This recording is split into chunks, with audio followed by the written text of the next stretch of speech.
Tonight, let us enter Pompeii softly, not as tourists stepping over rope barriers and reading small museum labels, but as quiet visitors moving through a living city before anyone knew its last day had already begun. Let the stone streets still be warm from the afternoon sun. Let the shutters still be open. Let the fountains still be whispering into their basins. Let the mountain, for a little while longer, remain only a dark and familiar shape resting beyond the roofs. If you have come here tired, that is all right. Ancient cities ask nothing from us except patience. They do not need us to rush. They do not need us to decide too quickly what is noble and what is shameful. They ask only that we walk slowly enough to notice what ordinary life was made of. And tonight, in one of the most famous cities of the Roman world, we are going to notice a part of that life that official history often glances at, then hurries away from. If this quiet journey keeps you company for a while, you can simply stay with the sound of it. There is no need to hold on to every detail. This is not the kind of history that must be memorized. It is the kind that settles around you, piece by piece, until a lost world begins to breathe again.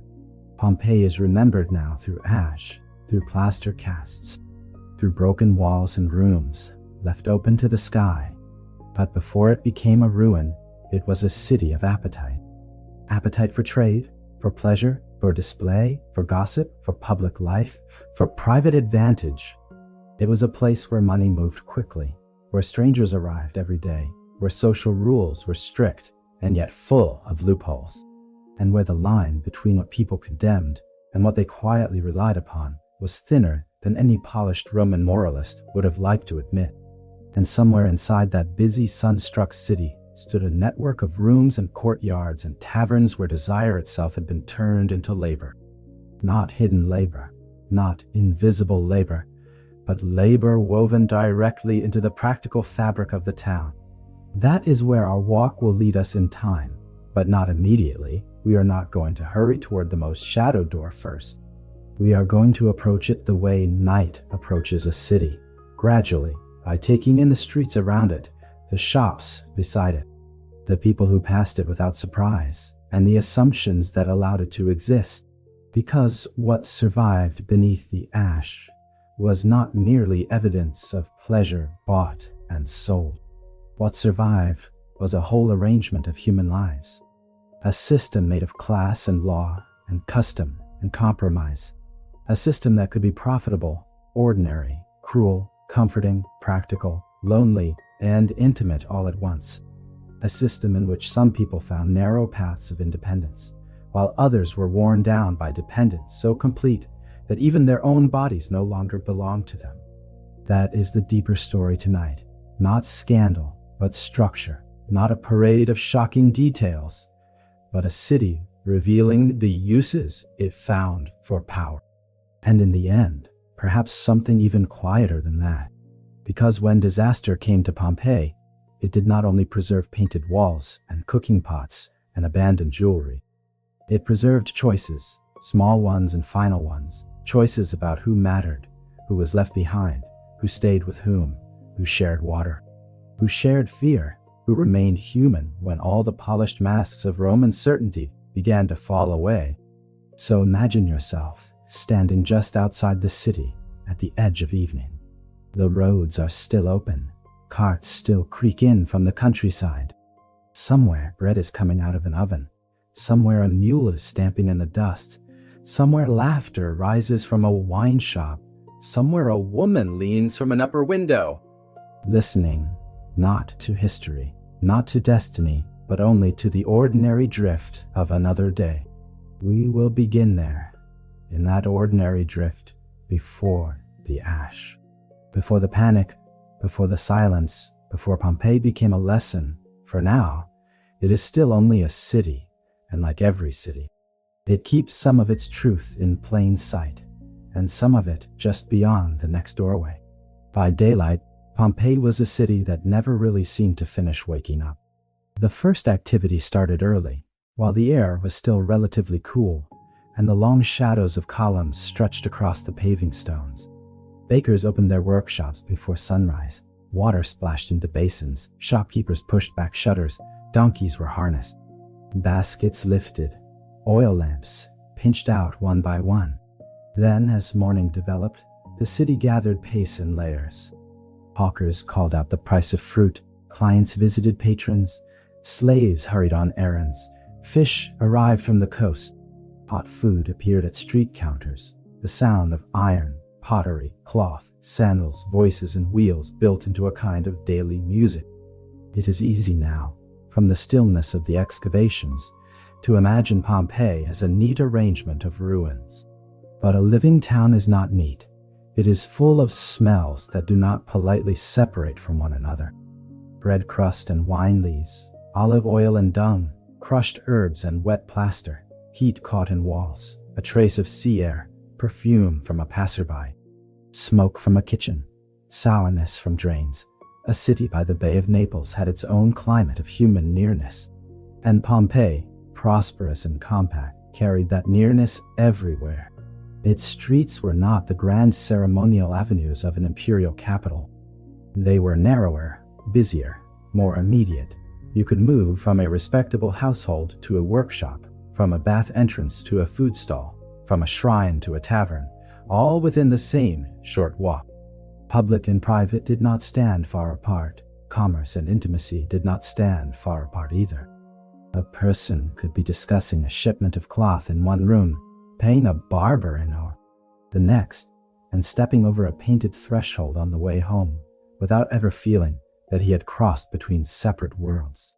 In Pompeii, worlds touched. Part of the reason was geography. The city sat in a region that connected farm, port, villa, and market. Goods moved in and out with satisfying regularity. Wine and garum, wool and ceramics, lamp oil and grain, spices and gossip. Luxury and routine, all circulated through the same arteries.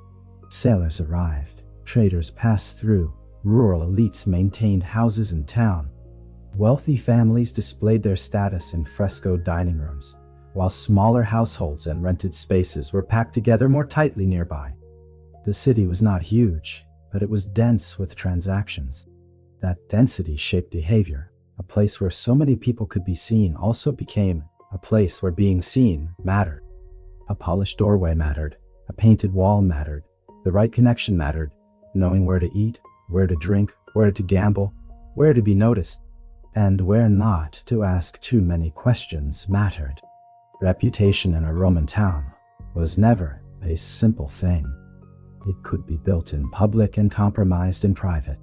It could survive contradictions, as long as the contradictions remained socially useful. And yet, amid all of that pressure to display and manage oneself, there was also an enormous ordinary looseness to city life. Children ran where they should not have run. Workers rested in thresholds. Dogs wandered. Men lingered in conversation longer than necessary.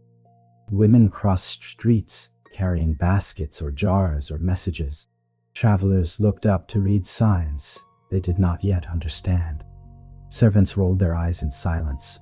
Someone somewhere was always bargaining. Someone somewhere was always flirting. Someone somewhere was always waiting. If we pause in the forum, we find the civic heart of Pompeii showing its best face. Temples, official buildings, broad space, a sense of order. But no city lives only in its most dignified square. Real life spills sideways, away from the monumental center. The surfaces become rougher, the conversations less formal, the businesses more mixed. A doorway that opens onto a respectable-looking front room may lead deeper into something else. A tavern may offer food, wine, company, and further arrangements depending on who is asking and how much coin changes hands.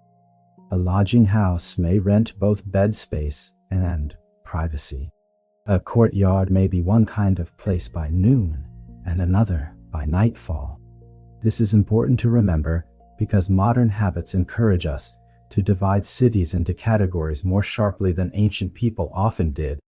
We like clear labels: home, shop, inn, brothel, street, temple, respectable, disreputable.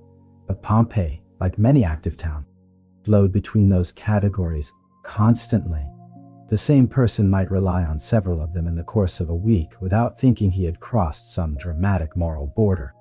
What mattered more was status, rank, control, who had choices, who was serving, who was buying, who could leave.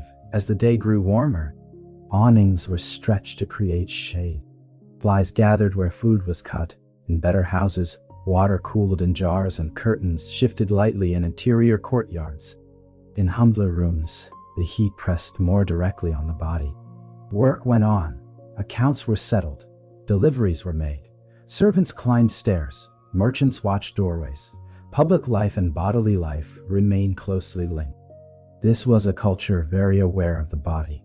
Clean bodies in baths, decorated bodies in dining rooms, laboring bodies in workshops, enslaved bodies in fields and kitchens, disciplined bodies in law, desired bodies in painted scenes and spoken bargain. That awareness did not mean equality. Far from it. Rome built comfort for some by arranging other bodies beneath them. But in Pompeii, the whole mechanism sat unusually close to the surface. The city was prosperous enough to polish itself, small enough for patterns to be visible, and ordinary enough that those patterns were not hidden inside distant palaces. You could read them in traffic, in property, in inscriptions, in the size of rooms, in the wear on thresholds, in the smooth confidence of one person and the lowered eyes of another. As afternoon thinned toward evening, the city changed register again. Work did not stop, but leisure began to overlap with it. Bathers emerged oiled and scented. Wine flowed more freely. Men gathered in louder groups. The harbor roads and the entertainment streets took on a different energy. Deals became less official. Music might drift from somewhere behind a wall. Light from lamps began to compete with the afterglow in the sky. And it was there, in that shift between the practical day and the social evening, that some of Pompeii's most revealing businesses did their most ordinary work. Not hidden beyond the city, but inside it, not outside daily life, but carried along by it. To a modern mind, the easiest mistake is to imagine that sexual commerce in Pompeii belonged to some sealed district of vice, cut off from the cleaner parts of urban life. Why? It did not. That does not mean every Roman approved of it, or that moral anxiety was absent, or that everyone involved moved through it with equal freedom. It means only that the city had made room for it in a practical way. Desire, after all, was not a new force, and Roman society was not built on the expectation that private appetite would simply disappear because public ideals frowned at excess. Instead, as Rome often did, it sorted, regulated, ranked, and profited. The result was not one single type of establishment, but a spectrum. A traveler might find passing company near a tavern. A businessman might return discreetly to a more comfortable house, where conversation mattered almost as much as beauty. A local man with little money might enter a cramped room, pay quickly, and leave. Widow renting rooms might quietly accept arrangements that supplemented household income.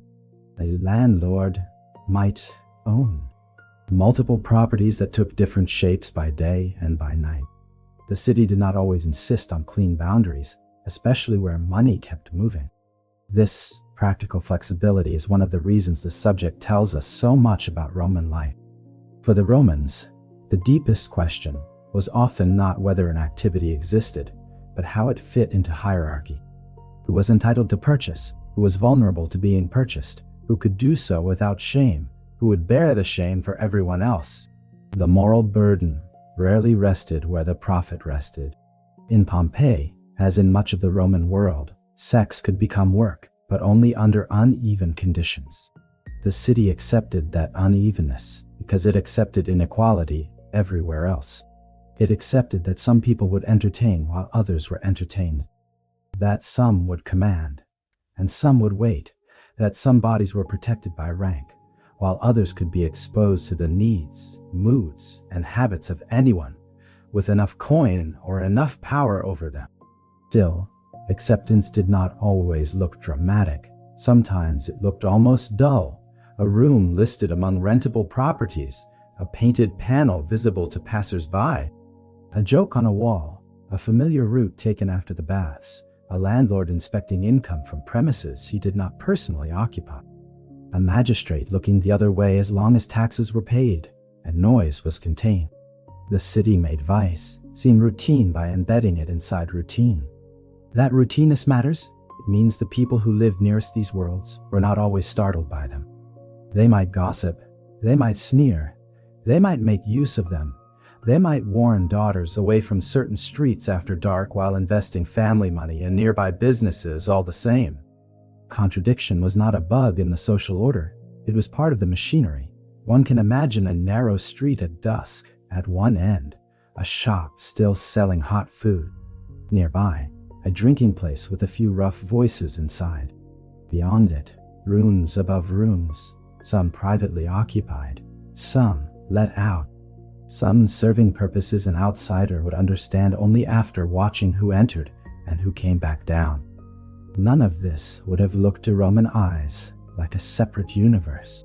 It was simply another arrangement of use, space, and expectation. And because it was part of the city's working life, it was visible in the language of work. Fees, schedules, property, management, reputation, reliability. Whether a place was clean, whether it was crowded, whether its owner was greedy, whether its workers were treated tolerably or harshly, whether its clients were mostly sailors, locals, traders, or richer men seeking more privacy. Roman towns were endlessly observant about practical distinctions. Even when they pretended not to notice, they noticed. The phrase forbidden, if we use it here at all, should therefore be used carefully. Forbidden to whom? In what way? By what standard? There were acts that stained status and acts that did not. There were roles that diminished a citizen's dignity and roles that did not, even when both relied on the same underlying economy. The Roman genius for compartmentalizing made all of that possible. Respectability could remain intact as long as degradation had been assigned to the right person. So if we are trying to understand Pompeii, we should not imagine a city shocked by its own appetites. We should imagine a city managing them, monetizing them, displaying them selectively, and letting class do most of the ethical work. The city did not remove desire from public life.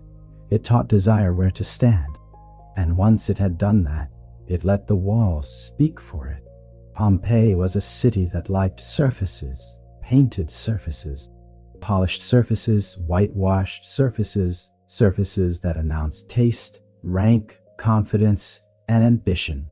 Even today, when many walls stand roofless and faded, they still preserve some memory of how strongly Romans believed a room should say something before an minute had spoken a word.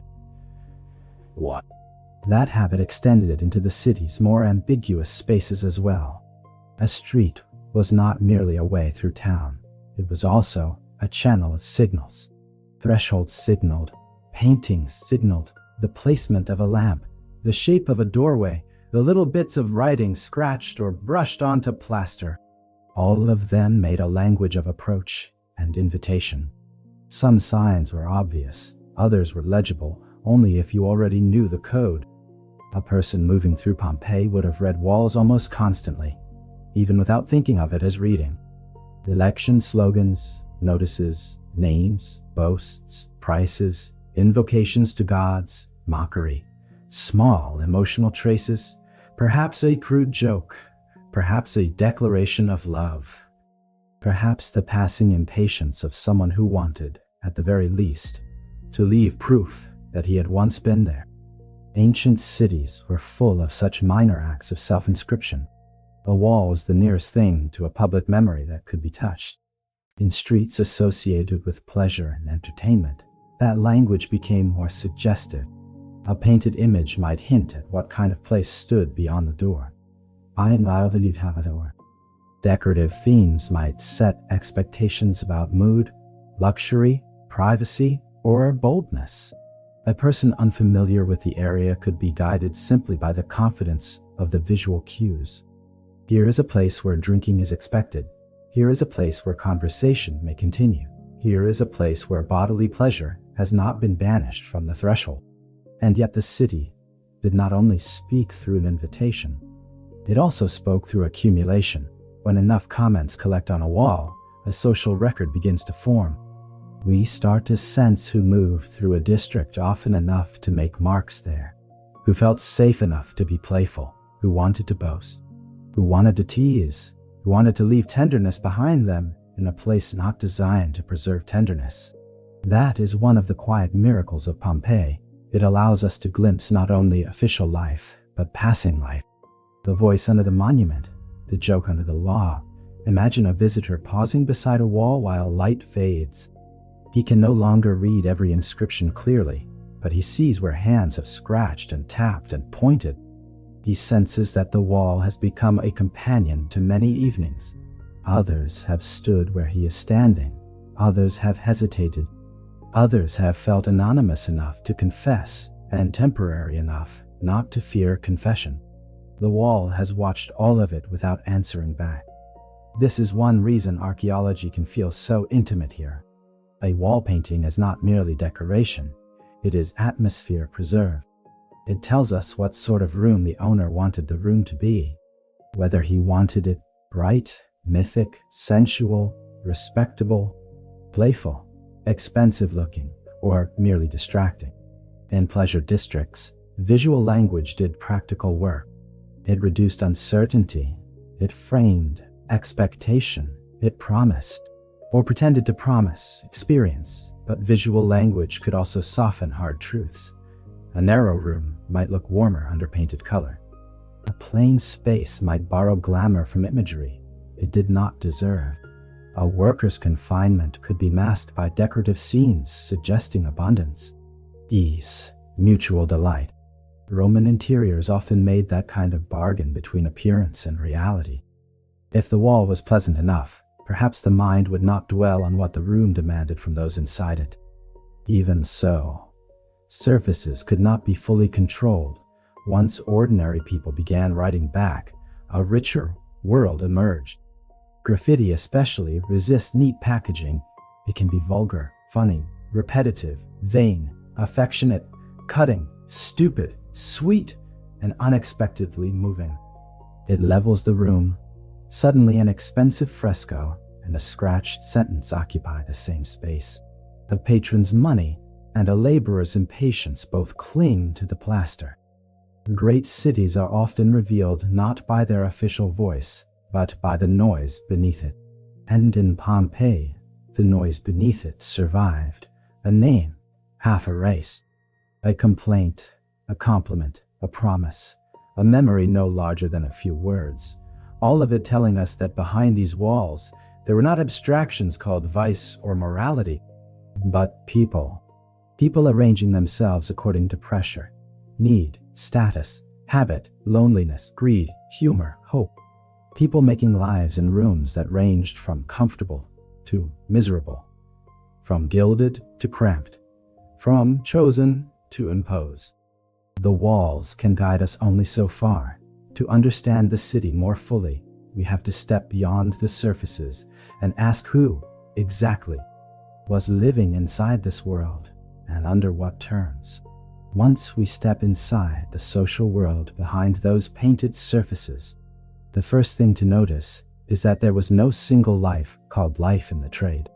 There was a ladder, like most Roman ladders. It was steep, unstable, and built from other people's weight. Near the top stood owners, investors, and people who could profit without placing themselves directly at risk. Some were obvious proprietors, others preferred distance, a name on a property record, a rent agreement, a business partner, a respectable family whose income passed quietly through several urban premises. Rome was full of people who disliked the smell of dependency while enjoying the revenue it produced. Pompeii was no exception. Below them stood managers and operators, a more complicated group. Some were former laborers who had escaped the harshest conditions and learned how to run a house, coordinate rooms, supply food and drink, negotiate with clients, smooth over disputes, and keep income flowing. Their position could look like success, and in relative terms, sometimes it was. They might own clothing of good quality, handle money directly, employ servants, or maintain useful relationships with local tradesmen and minor officials.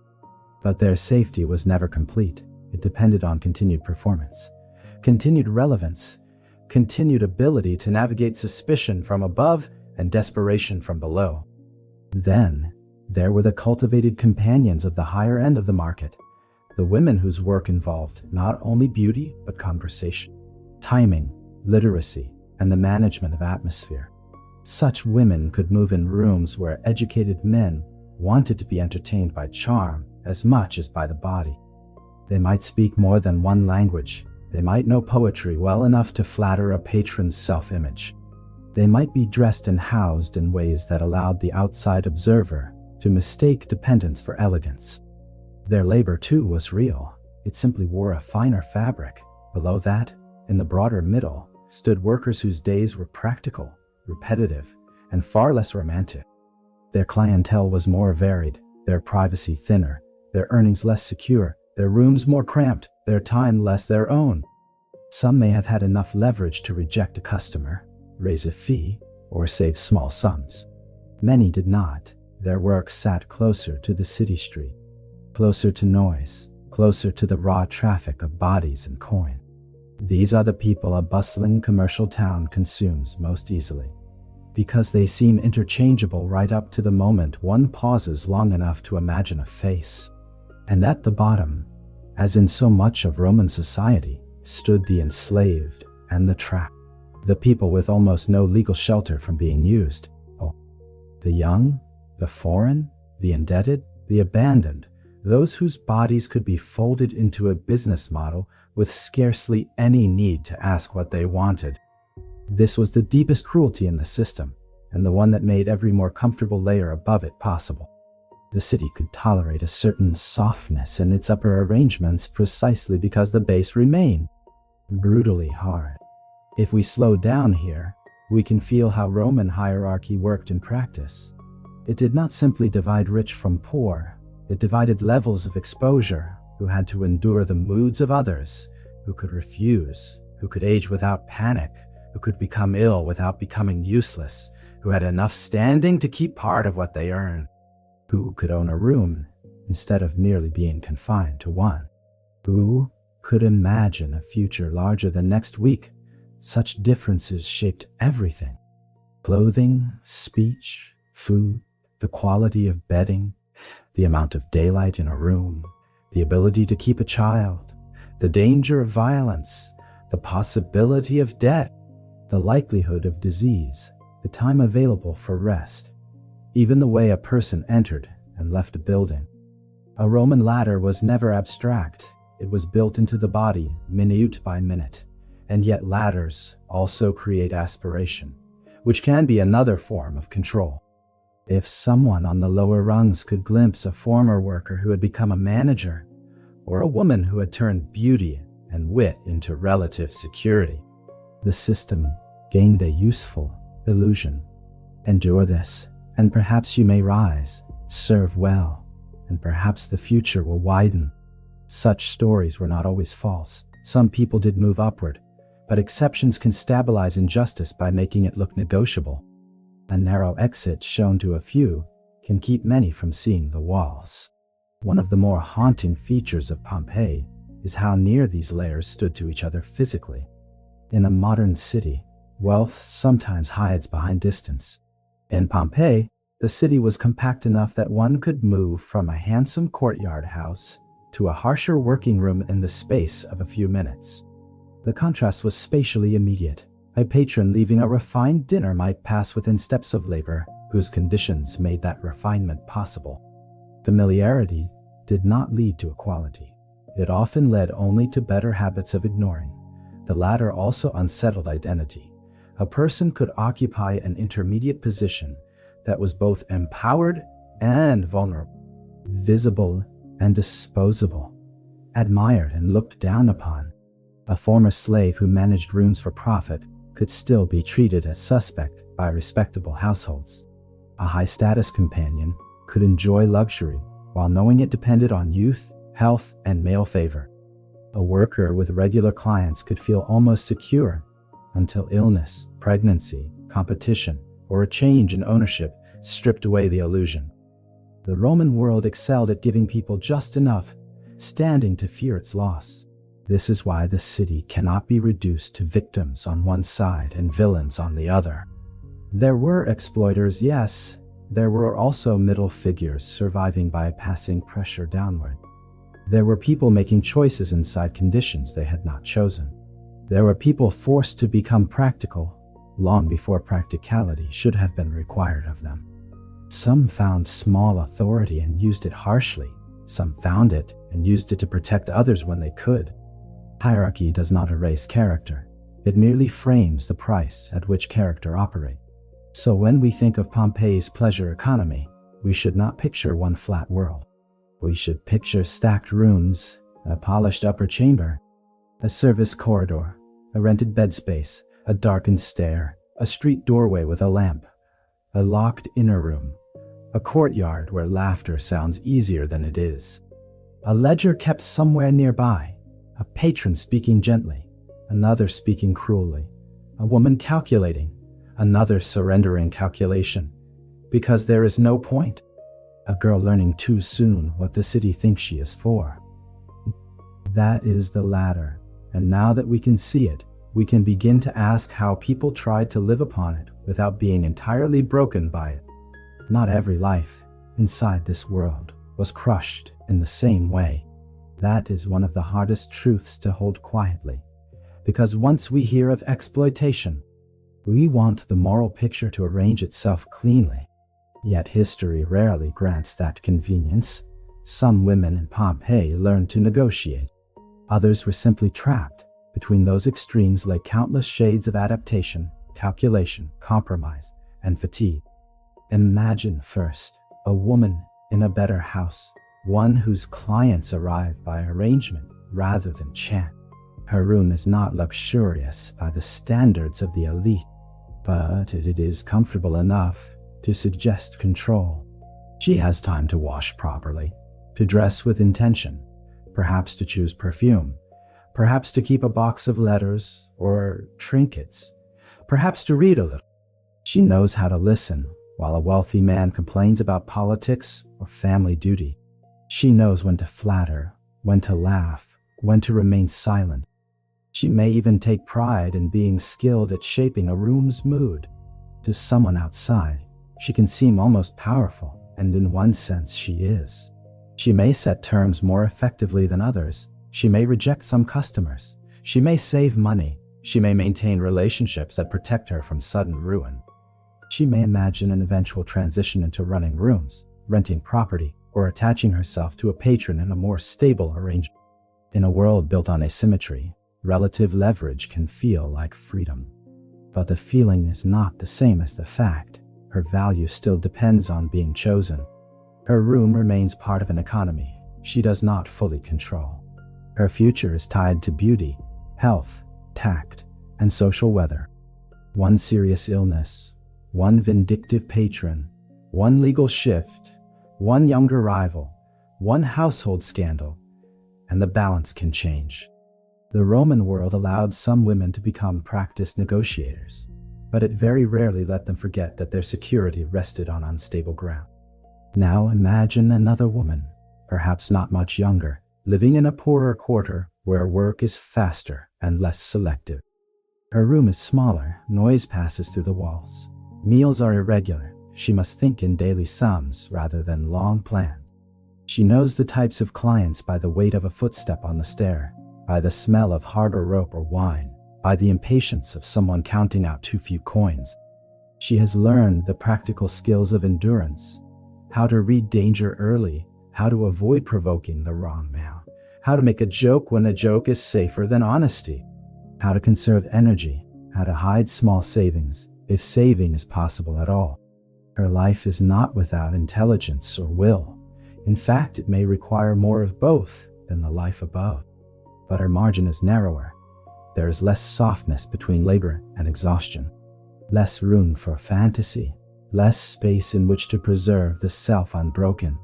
She may have companions, she may even have moments of laughter so sudden and genuine that they seem to restore her for an hour. Yet, every such moment occurs under the pressure of the next demand.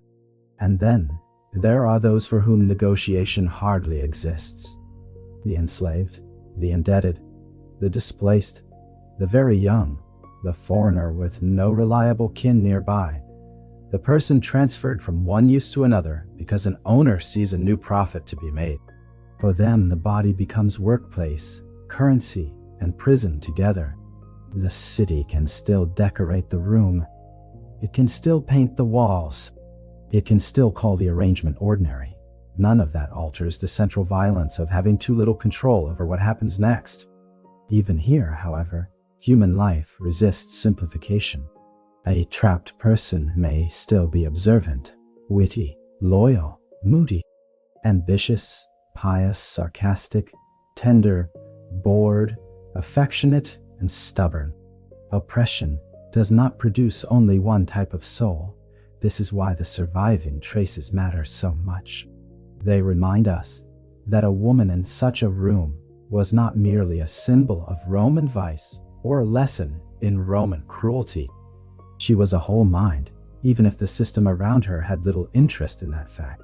Some women created tiny pockets of sovereignty, a hidden purse, a network of favored clients, a tacit alliance with another worker, an arrangement with a tavern keeper who would pass on information, a promise made to a child, a refusal, spoken rarely but decisively, a habit of setting aside enough to imagine another tray, a vision of oneself older, elsewhere, no longer required to make sweetness out of fatigue. These things may sound small. In unequal worlds, small things can be the structure of hope. Others could not afford even that much imagining. Constant labor shrinks time. Chronic fear shrinks time. If one's body is watched, managed, or punished, the future can become too expensive to picture clearly. The soul narrows to the size of the next hour. Survival becomes not a strategy, but a sequence of immediate adjustments. Eat when possible, rest when possible, avoid injury, avoid pregnancy if possible, survive it if not, avoid illness, avoid attention from the wrong authority, avoid becoming too visible, too troublesome, too used up. This is where a sleep story must take special care. It would be easy to sharpen every sorrow into drama, but the deeper truth is quieter. Most suffering is repetitive. Most exploitation is procedural. Most fatigue arrives not like thunder, but like dust settling again and again until a room grows dim. Pompeii's women, whether polished or precarious, navigated such dust daily. Some learned to move through it with remarkable grace. Some coughed in it, some nearly vanished inside it, and still, even within this system, certain relationships formed. Not always noble ones, not always lasting, yet enough to complicate the old easy stories. A patron might become protective. A manager might shelter a younger woman from the worst customer. Two workers might split food and keep each other sane through the long middle hours of a hot day. A former laborer might help another woman find room in a safer house. Tenderness did not erase the structure, but neither did the structure erase every possibility of tenderness. What held all these lives together, and also kept them precarious, was the world beyond feeling, law, status, custom, citizenship, reputation. Rome could tolerate complexity in private so long as it remained confident in public about who counted and who did not. To understand why some women could negotiate at all, while others were swallowed whole, we have to step into that colder language next. Roman law had a talent for turning moral discomfort into administrative categories. It could look directly at a social reality, admit that the reality existed, decline to abolish it, and then surround it with distinctions sharp enough to preserve hierarchy. This talent helped the empire govern many contradictions. It also helps explain Pompeii. The first distinction was always status, free or enslaved, citizen or not, male or female, respectably born or socially marked. The Romans did not think of the body as belonging to every person in the same way. A citizen body carried protections and expectations. An enslaved body was legally available to another will. A freeborn woman could lose reputation by entering certain kinds of work. Why? A man might use those services and remain publicly intact, provided he occupied the expected side of power. Law did not eliminate desire. It arranged the shame around it. That arrangement produced a remarkable unevenness. The same act could have different meanings depending on who performed it and under what legal identity. A wealthy man's reputation might survive what would ruin a poorer or lower status person. A woman's livelihood might be tolerated in practice while her dignity was denied in principle. An owner could profit from a system while pretending he remained above it because his body, unlike the workers' bodies, was not visibly at stake. Roman law loved such asymmetries because they preserved control while avoiding direct contradiction. Citizenship mattered intensely here.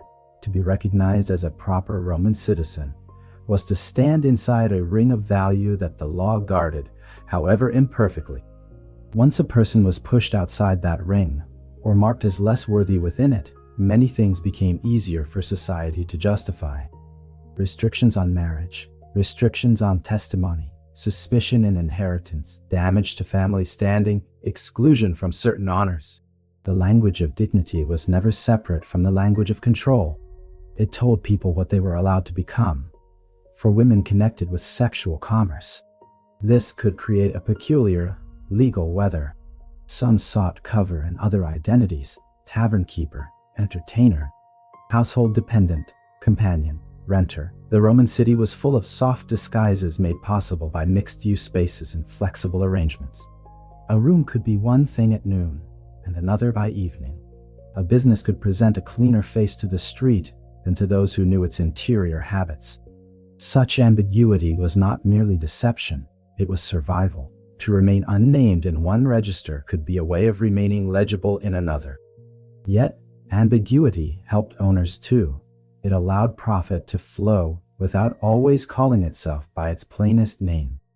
It allowed officials to maintain plausible distance while enjoying tax revenue and civic calm.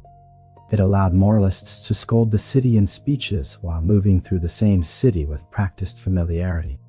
Law may have drawn lines, but daily life often worked by hovering near them without standing too obviously in the center. The geography of the city reflected this balancing act. Certain activities were tolerated more readily in some areas than in others. Proximity mattered, noise mattered, visibility mattered. Respectable residences wanted a buffer. Temples wanted decorum. Schools and civic spaces wanted appearances maintained. Therefore, pleasure had to be both present and managed, accessible, but not too brazen in the wrong doorway. Roman order frequently took this form, not removal, but placement. And once a thing had been placed, the law largely concerned itself with preserving gradation. Who could be compelled? Who could inherit? Who could claim injury? Who could enforce debt? Who could marry upward? Who could not? Such distinctions might seem dry, but they shaped emotional life with extraordinary force.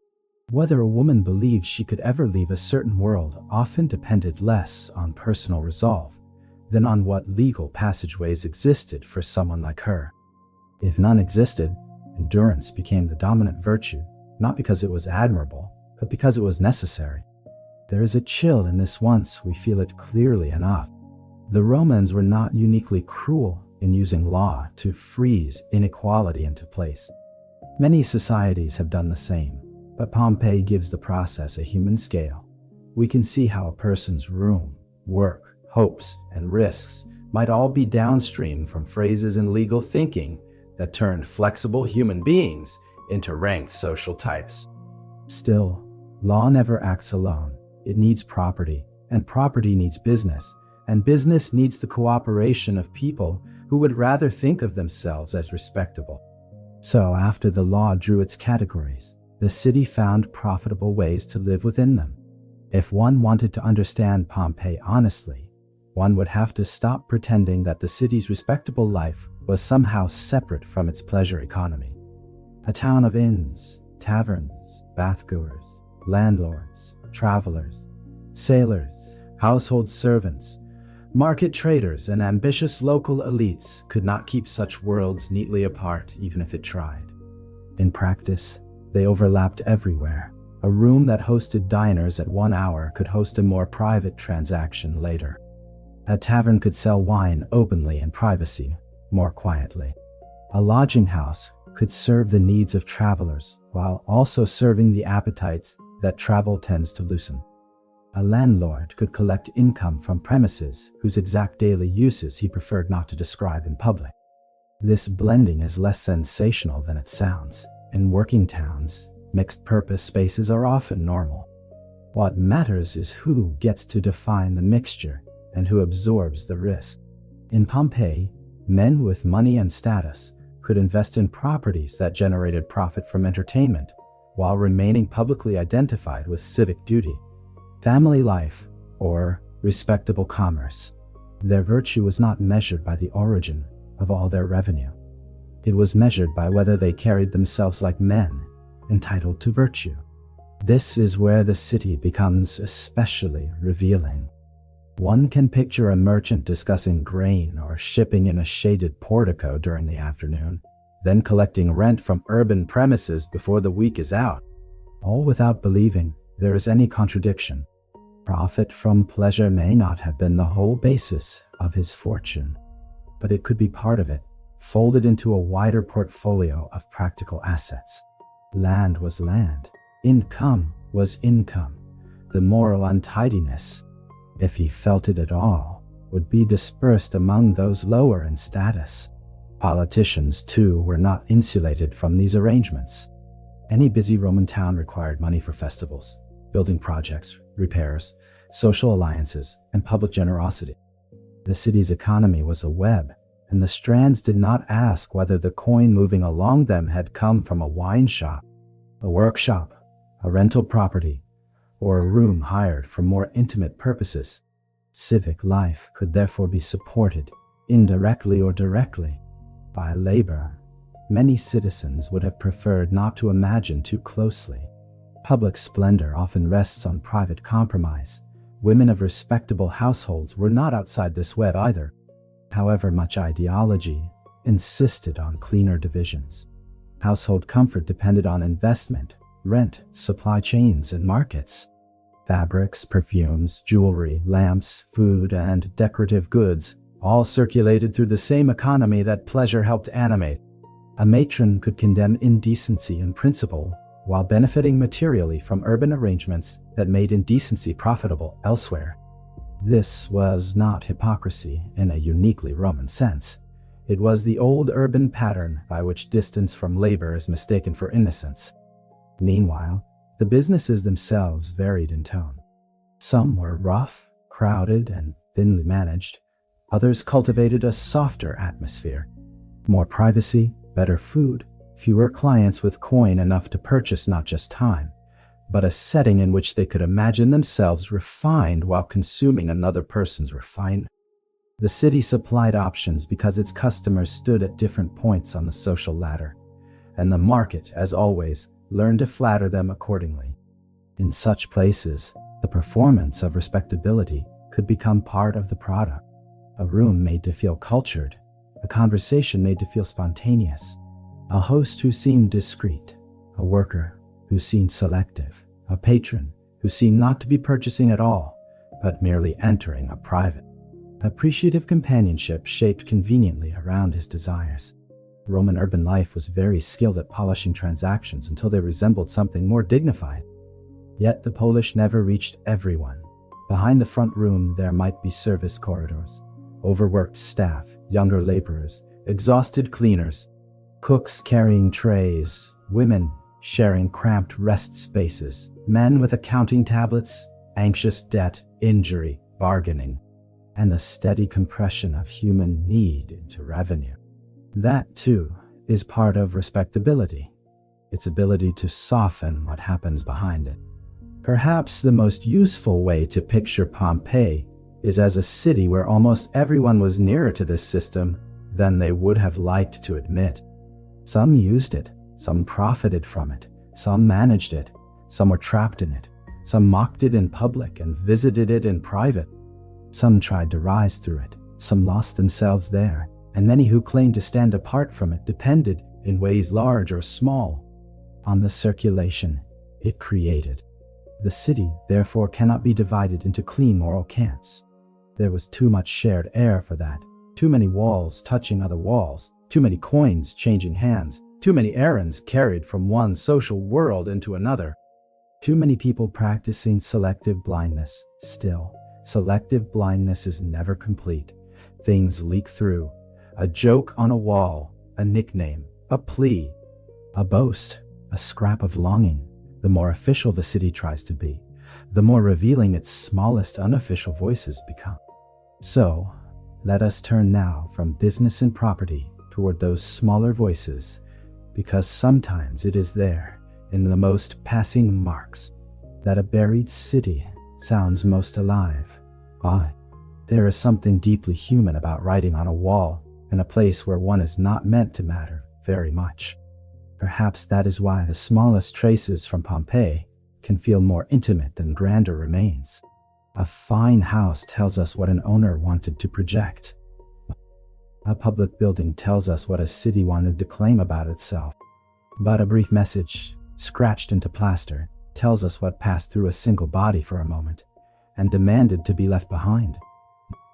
It is untidy, immediate, and difficult to discipline into official meaning. In districts of entertainment and trade, such voices would have been especially layered. A passing sailor might leave swagger behind him because swagger is cheaper than loneliness. A local customer might turn affection into a joke so no one sees how serious he is. A worker might answer mockery with mockery. Someone might record a name not because the name was important to history, but because it was important that night. Someone else might scrawl irritation, vanity, desire, or a private code, legible only to a friend. What survives is rarely the whole exchange. Often, it is just enough to remind us that rooms and streets held conversations far more textured than the law or the ledger would suggest. I like to imagine a wall in the late evening, after the busiest hour has passed. Lamps burn low. Voices come and go. A person lingers outside rather than leaving immediately. He runs his fingers over older marks, reads one line, laughs under his breath, adds another. Elsewhere, a woman climbing the stair catches sight of the writing and rolls her eyes because she has seen the same kind of foolishness 100 times. Yet perhaps one line makes her smile. Perhaps another annoys her. The wall becomes the little commons of mood. Such traces matter because systems reduce people. And graffiti reverses the process, however briefly. Suddenly, the customer is not merely a customer, but a man showing off or aching or drunk or absurd. The worker is not merely labor, but someone remembered, teased, admired, envied, blamed, or defended. The place itself is not merely a category of vice, but a social environment full of specific tones. Boredom on a slow afternoon, irritation at an unreliable client, affection between women sharing a room, competitiveness, practical advice, bits of local humor. There is tenderness here too, if we listen for it carefully. Human beings often leave tenderness in the least protected places. A nickname, a promise to return, a playful insult that only makes sense between two people who have grown familiar. A line of praise exaggerated enough to be comic, and yet still carrying real warmth beneath it. A mark left so that someone arriving later will know they were thought of. Such things do not transform exploitation into romance. They do, however, remind us that no exploitative system fully succeeds in stripping away personality.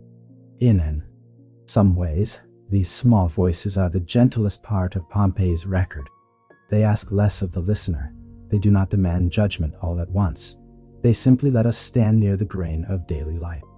This, too, is a reason the city fits the quiet mode of sleep history so well. Its greatness lies not only in catastrophe, but in ordinary residue. The kind of residue that lets us feel how a city sounds when people are not performing for posterity. Perhaps someone laughed very loudly downstairs. Perhaps someone upstairs was trying to sleep. Perhaps a server carrying cups heard the same stale joke for the third time that week. Perhaps two women, when the hall finally emptied, shared stale bread and compared customers with the exhausted precision of anyone who has had a long shift in a service economy. We do not hear their exact words, but the surviving fragments give us permission to imagine not only suffering, but texture. And texture is everything if we want to recover humanity from a social system that preferred categories. A joke has texture. A complaint has texture. A nickname has texture. They tell us the city was not made of types, but of temperaments. Quick tempers and slow tempers, pride, weariness, flirtation, laziness, resilience, meanness, generosity, the whole restless weather of being alive in close quarters. When ancient writing appears in textbooks, it is often solemnized. Decrees, dedications, legal language, but much of human writing has always been smaller than that.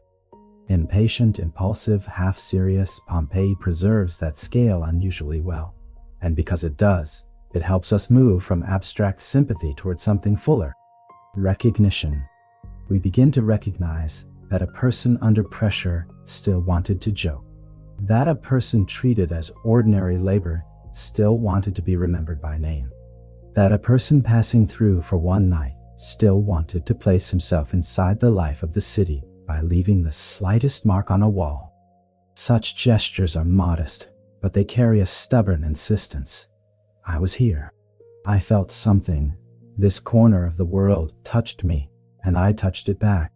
That insistence will matter even more as the story darkens. Because before catastrophe reveals character dramatically, daily life reveals it quietly. And quiet character is what allowed people in Pompeii to survive, adapt, and sometimes help each other in ways the official city barely acknowledged. No unjust system survives by force alone. It survives because people inside it develop methods of getting through the day. Some methods are imposed from outside, others are invented from below. Pompeii, compact and practical, seems to have encouraged many such inventions. If a person could not topple the system, perhaps she could at least learn its corners, its pauses, its blind spots, its softer roots between harder rooms. A woman with a little leverage might cultivate regular clients rather than depend entirely on passing trade. Predictability could mean fewer surprises, fewer dangerous strangers, more stable earnings, maybe even gifts or favors that could be turned into future security.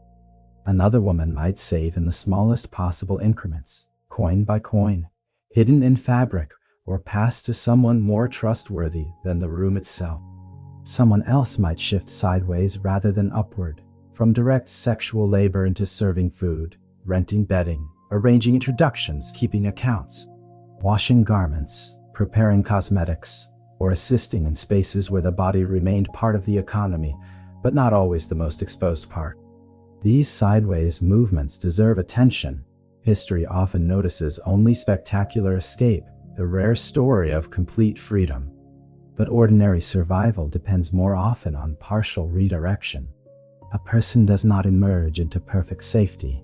She finds a less dangerous stair, a less crowded room, a kinder owner, a better neighborhood, a task that allows her to sit part of the day rather than stand. A role that brings information, a role that brings trust, a role that can be named respectably enough to keep harsher judgment at a slight distance. Networks mattered here. Roman urban life was relational in 1,000 practical ways. Someone knew someone who rented rooms. Someone knew someone who supplied oil or wine. Someone knew someone who needed a cleaner, a cook, a messenger, a doorkeeper, a woman capable of handling difficult clients without causing open conflict. Former workers who had gained a little security might quietly pull others into better circumstances. A tavern keeper might offer temporary shelter, A sympathetic patron might lend money. A neighbor might agree to watch a child. None of these acts erased structural inequality. They did, however, create breathing space inside it. Shared experience could also produce solidarity, though not always. Competition existed, of course, in precarious worlds. People often compete because they must. But even competition has limits when bodies are tired enough. Two women sharing a landing or a cramped back room might know each other's rhythms too well to maintain pure hostility. One has medicine for headaches. Another knows which clients to avoid. One can take over briefly if another is ill. One knows a safer route home after dark. Practical kindness does not require sentimentality. Sometimes it is simply the most rational response available to people who understand how exposed they all are. The city's mixed economy helped such connections spread. People working near taverns heard rumors before others did. Bath attendants heard names. Servants moving between houses heard who was generous, who was violent, who was in debt, who had been arrested, who was looking for skilled help, who was leaving town. Information is a form of wealth in any city. In a city like Pompeii, where official protections were uneven, informal information might be the closest thing many people had to insurance. Even dignity itself could be practiced as survival. To keep a routine of washing, to care for hair or clothing beyond what was strictly necessary, to decorate a corner of a room, to insist on certain words, to preserve a religious habit, to comfort a newcomer, to maintain standards, however small, in a world that profited by reducing people to utility. Such acts may sound symbolic, but symbolism affects endurance. The self often survives by building little ceremonies of continuity. There were also strategies of emotional management. A worker might cultivate detachment with some clients and warmth with others. She might separate the face shown to the room from the one kept for trusted company. She might learn the value of listening without revealing too much. She might permit herself hope only in controlled amounts, because too much hope can be dangerous where disappointment is routine. Others may have done the opposite, leaning on fantasy to make the day bearable. Every unequal system produces its own psychological craftspeople, people who become experts at adjusting the inner life to conditions it should never have had to fit.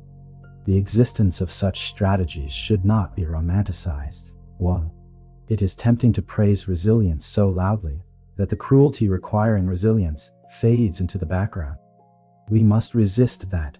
To say that people found ways to survive is not to say the system was humane. It is only to say that human beings remain astonishingly resourceful, even in poor condition. A rough city under empire still contained mothers, lovers, friends, practical minds, proud tempers, dark humor, sudden generosity, and all the subtle strengths that official history rarely records. And for some, though certainly not all, these strengths led to real transformation. A woman might save enough to rent a stall. A former laborer might become a hostess, then a manager, then a modest property holder. A person once regarded as disposable might become indispensable in another line of work, because she understood people better than those born into comfort ever had to. Even then, the past could cling. Respectability was hard to secure fully once lost, yet half security is still different from none. A locked chest is different from an empty hand. A room with a key of one's own is different from a room one can be sent out of at any hour. Children intensified everything. Any woman caring for a child, sibling, aging parent, or dependent companion would measure risk differently. The goal might not be personal escape in some grand sense. It might simply be to keep one younger life away from the worst of the city, to place a child with relatives, to save enough for an apprenticeship, to secure food, to endure long enough to hand the future, however compromised, to someone else in a less brutal shape. Much of history's courage looks like this, not dramatic freedom, but one generation bending itself so the next bends slightly less. If we stand in Pompeii long enough, we begin to sense these quiet efforts everywhere. Not just in major houses or notorious rooms, but in corridors, doorways, kitchens, alleys, upstairs landings, and rented spaces where exhausted people kept improvising life. The city was not made only of power pressing downward. It was also made of pressure meeting resistance in tiny everyday forms. That resistance could be as simple as sharing bread, as tactical as saving coin, as dignified as keeping a room orderly, as ambitious as building a little business from favors, contacts, and hard-earned knowledge of the city, as tender as helping another woman imagine a different trade, a different street, a different ending than the one the city had assigned her. And while these small protections were being invented in rooms across Pompeii, the mountain above the city continued to do what mountains do in silence. It waited. The morning that would change Pompeii did not begin as a morning shaped for legend. It began like many others, with tasks already in motion before the sun had fully established itself over the roofs. Water drawn, fires lit, doors unbarred, accounts resumed, sellers preparing counters, servants carrying baskets, people waking with old worries rather than new ones. In a city that had long lived with minor tremors, a vibration underfoot did not necessarily mean that the world had become unstable. It often meant only that the world was being itself. So the first unease may have arrived not as terror, but as interruption. A vessel rattling, dust falling from a beam, someone pausing in a doorway and glancing toward the mountain. A muttered complaint, a second tremor stronger than the first, dogs unsettled, birds shifting direction, the kind of moments that disturb routine without yet breaking it. This is one of the most haunting things about disaster in history. It enters the day before the day knows what it is. People continue making choices shaped by normal assumptions. They think in hours, errands, meals, clients, appointments, payments, social obligations. They do not yet know that these are the last ordinary choices they will make. The body does not instantly convert daily life into prophecy. In the entertainment streets and mixed commercial quarters of Pompeii, that would have mattered greatly. Rooms were being cleaned, wine was being watered, contracts of one kind or another were being prepared. Someone was braiding her hair, someone else was still half asleep. A patron may have been deciding whether to return later. A tavern keeper may have been worrying about delivery delays rather than volcanic ash. A manager may have been counting coin from the previous night, or irritated at shortages. Daily life, even under strain, has momentum. Then the signs accumulated. Light changed. Ash began to fall lightly enough at first to invite uncertainty rather than panic. Fine dust can resemble many things before it resembles doom. People would have looked upward, then toward one another, searching not only for facts but for social cues. Are others leaving? Are officials giving instruction? Is this inconvenience or danger? Whose confidence should we borrow? In hierarchical societies, people often wait for rank to interpret reality before they trust their own fear. That delay can be fatal. Still, in the earlier stages, there may have been something almost dreamlike about it. Sound becoming muffled, air thickening, the familiar geometry of the street altered by drifting particles. The mountain no longer merely a backdrop, but an active presence. Lamps brought out earlier than expected, cloth held over mouth and nose, neighbors calling to one another from doorways, the city beginning, almost reluctantly, to understand that routine might not be enough to carry it through this day. A place like Pompeii, so practiced in sorting bodies by status and purpose, now faced a different sort of sorting. Who could move quickly? Who had transport? Who had authority? Who had information? Who had people depending on them? Who had nowhere to go? Those questions do not remain theoretical for long once ash begins to settle on thresholds and the sky withdraws from its usual brightness. Yet even then, the end did not arrive in one clean stroke. That is why this stage belongs to drift rather than shock. Fear widened gradually, room by room, street by street. Some people fled early, others delayed. Some tried to protect property. Some stayed to gather valuables, documents, jewelry, savings, food. Some assumed the disturbance would pass, as disturbances often do. Some were constrained by others. Some could not simply decide and go. Their bodies, obligations, status, or lack of resources tied them to slower choices. What the city had arranged so carefully over years now began to loosen in hours. But loosening is not the same as vanishing. Rank still mattered. Ownership still mattered. Dependency still mattered. They would continue to matter right up to the moment they became absurd in the face of shared mortality. That moment was coming, though not everyone could yet see it. For now, the city still moved like a city, trying to remain itself, even as the mountain above it had already chosen another ending. Once serious danger became undeniable, Pompeii's hierarchy entered its final examination. This did not mean that status disappeared at once. Wealth still offered options for a time. Owners still issued orders. Some households still expected servants or dependents to follow established patterns of obedience. Some citizens still assumed they would be guided, protected, or prioritized. But ash and panic have a way of exposing the limits of every arrangement. Under enough pressure, power reveals not only what it can command, but what it cannot imagine. Consider first the wealthy and well-connected, a household with animals, carts, cash, and clients among local officials began the crisis with advantages that poorer people could only have envied. They had storage, supplies, larger rooms, perhaps country contacts, perhaps roads in mind, perhaps the confidence that comes from always having been served first. Yet advantage can soften judgment. Some such households surely lost precious time protecting objects, gathering plate, tying up chests, arguing about routes, and assuming servants would simply absorb the extra burden. Their wealth gave them options, but also habits of delay, habits of command, habits of believing that disorder would eventually make room for them. Elsewhere, more modest people often recognized reality faster because they were used to insecurity. A tavern keeper who had spent years watching crowds and weather might understand danger before a sheltered gentleman did. A woman who had already learned not to trust official calm might act on instinct sooner.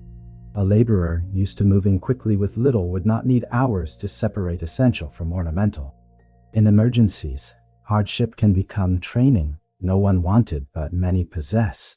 In houses and rooms tied to the pleasure economy, these differences must have been especially stark.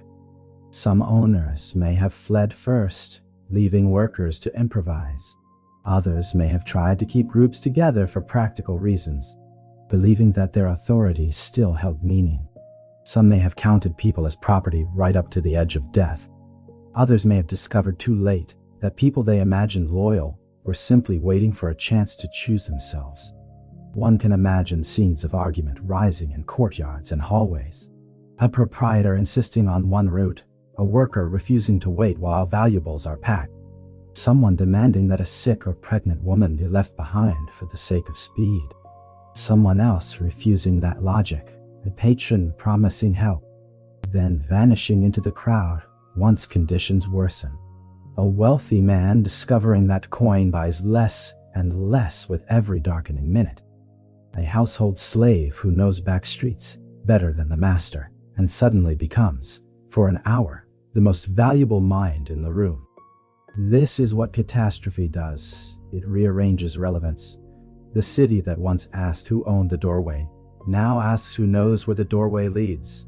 The city that once valued polish now values nerve. The city that ranked bodies by law now discovers that the body able to carry water, lift debris, calm a panicked child, or find a passable alley may be worth more in that instant than all the symbols of standing accumulated over a lifetime.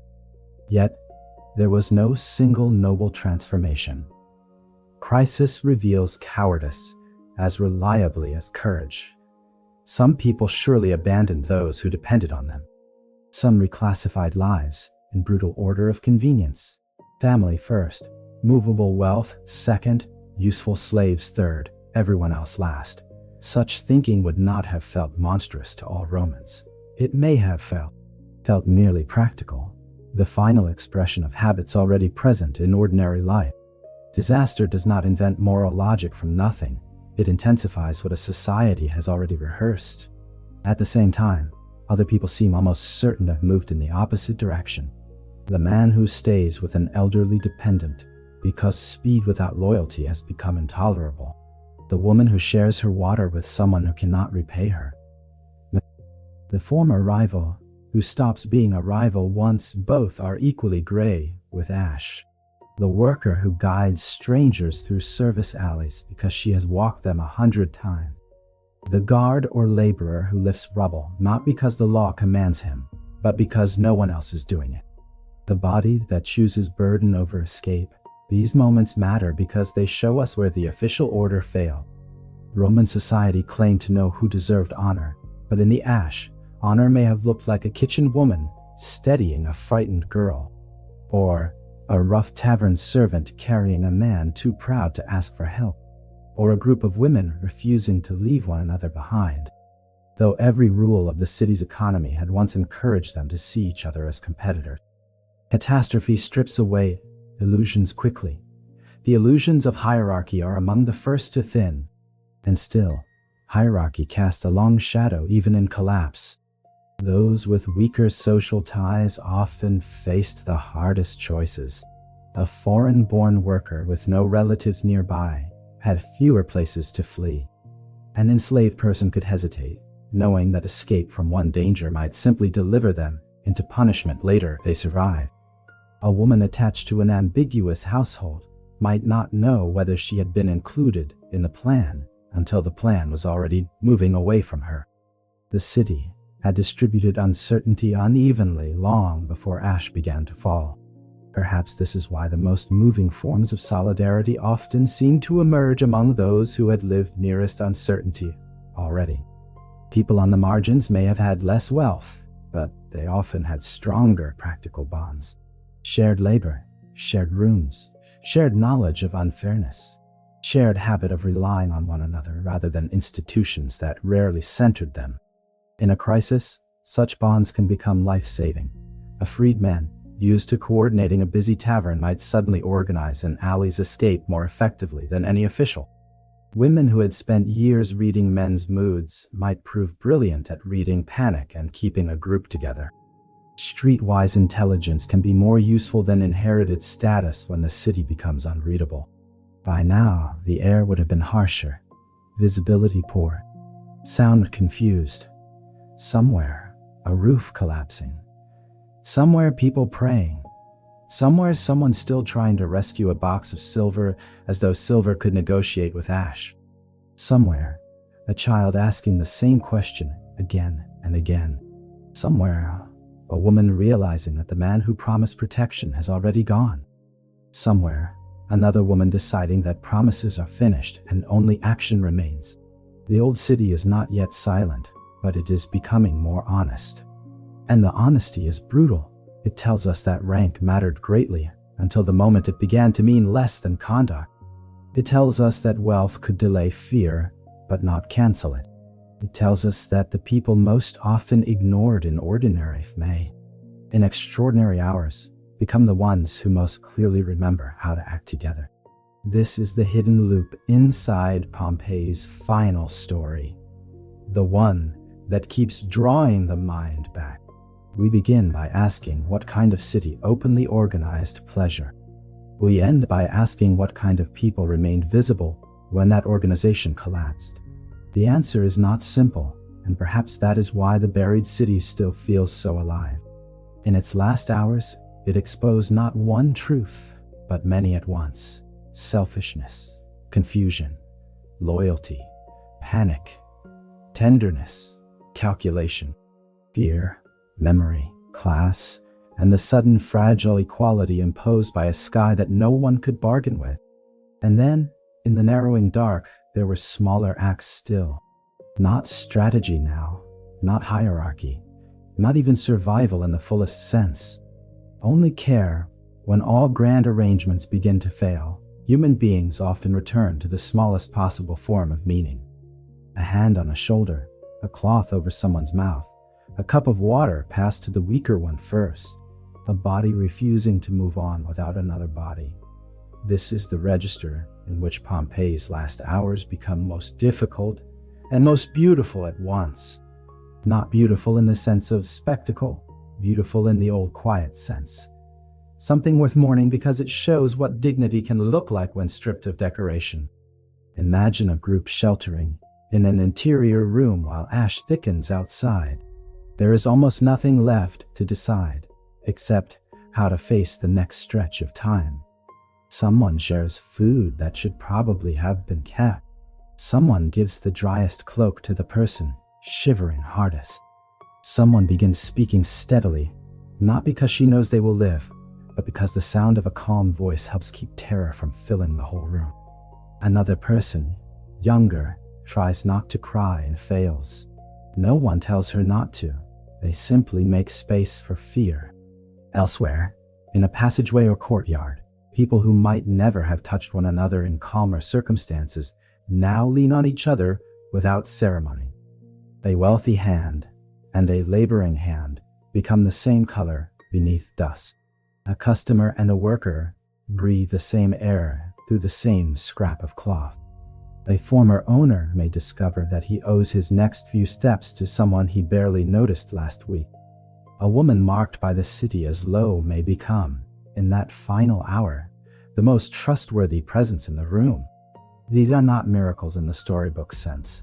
They do not cancel what came before. They do not redeem exploitation. But they matter because they interrupt it. They show that even after a life structured by inequality, a person can still choose not to reproduce that inequality in the smallest available action. To lift, to wait, to carry, to stay, to comfort, to refuse the logic that says only some lives are worth slowing down for. I think especially of groups of women here, not because men were incapable of care, but because women forced into hard urban economies often become experts in practical tenderness. They know how to soothe without making a performance of it.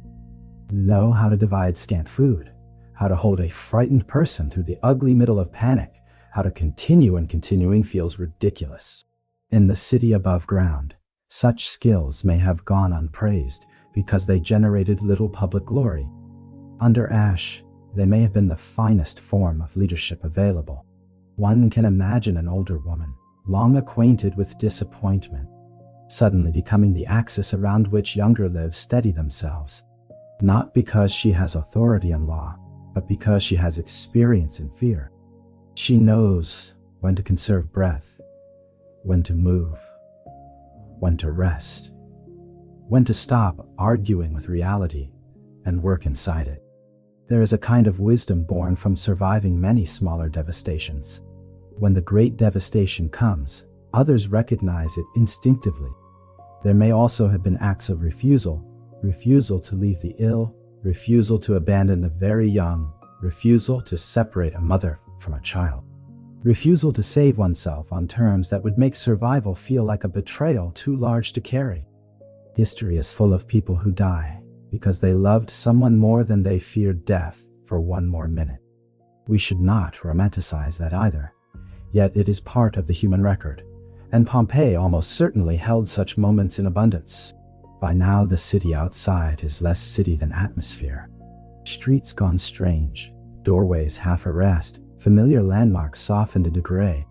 Sounds swallowed, then broken by sudden crashes, the old distinctions between respectable and disreputable, front room and back room, owner and dependent, begin to lose even their practical force.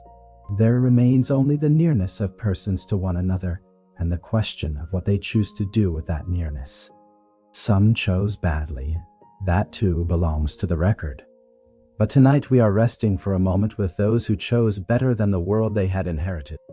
Those who understood in the end that when all public systems fail, private mercy becomes a form of truth. A city can teach people hierarchy for years.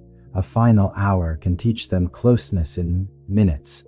And perhaps that is why Pompeii still touches us so sharply across time.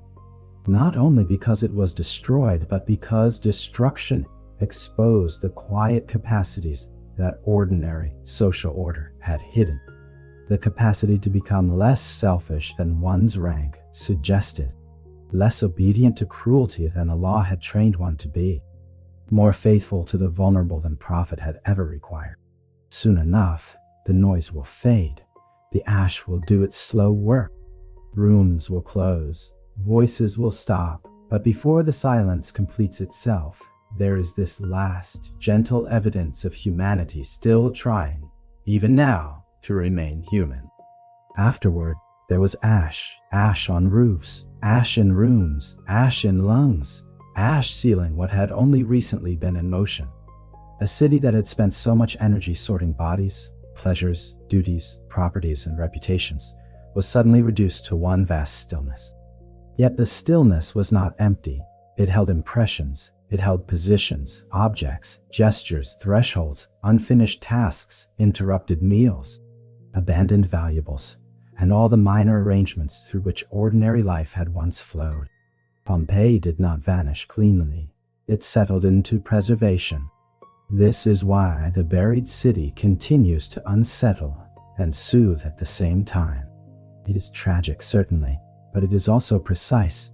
It lets us look at human life not only through the loud categories of empire, morality, or disaster, but through rooms, through material traces, through what people kept near them, through what they reached for, through where they were found. In that precision, grand lessons become more tender and more difficult to escape. The story we have followed tonight began in a city where desire was organized, monetized, ranked, and folded into urban routine.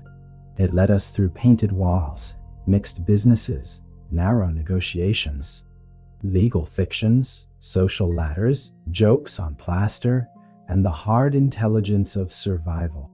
Then it brought the mountain down over everything and asked, with terrible calm, what would remain visible when the city's ordinary script could no longer be performed.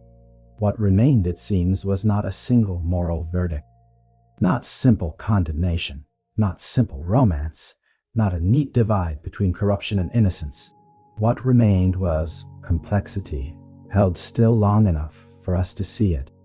Exploitation, yes. Complicity, yes, but also wit, endurance, solidarity, practical care. The refusal of some people to become as cruel as the structures surrounding them. Pompeii gives us this unsettling gift. It preserves a compromised world without allowing compromise to erase humanity altogether. And perhaps that is the part worth carrying gently into sleep. Not the forbidden quality of the subject, though that may have drawn us in. Not the shock of ancient habits differing from our own, though that too has its place.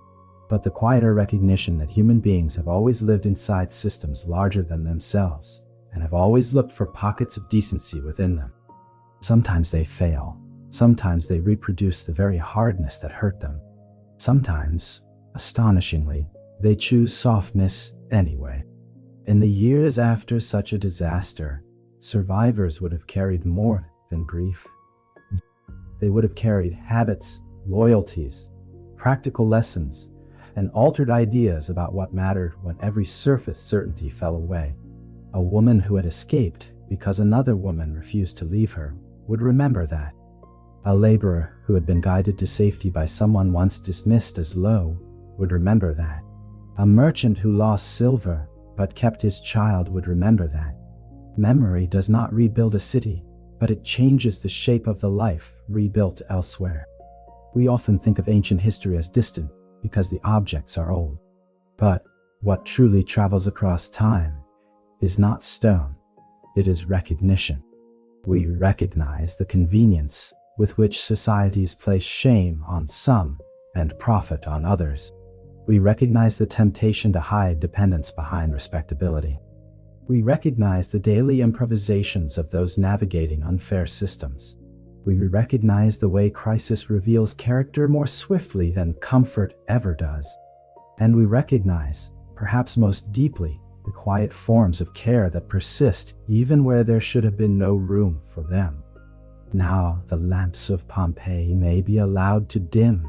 The street noise can settle, the market, the harbor, the taverns, the courtyards, the painted room, the upper windows, the narrow stairs, the private bargains, the public slogans, the half-heard songs, the whispered promises, the weary jokes, the ledgers, the thresholds, the little cups set down in haste, the sandals at the door, the touch of one person steadying another through falling ash.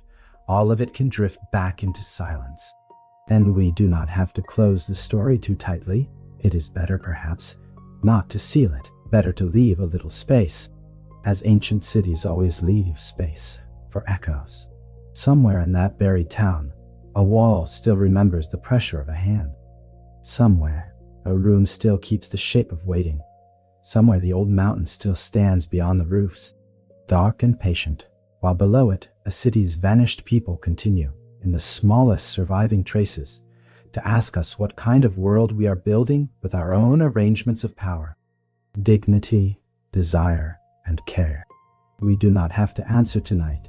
It is enough simply to have walked there slowly, enough to have seen that beneath the ash there was not only ruin, but life. And within that life, even in compromised rooms, even in unjust systems, even at the edge of terror, there were still human beings trying, in whatever ways they could, to keep one another company through the dark. So let the city rest. Let the dust settle back over the stones. Let the last thought be not of scandal, but of nearness, of voices lowered, of footsteps fading, of a hand not pulled away, and of Pompeii, once loud with appetite and trade and argument and heat, now quiet again beneath the long patient silence of history.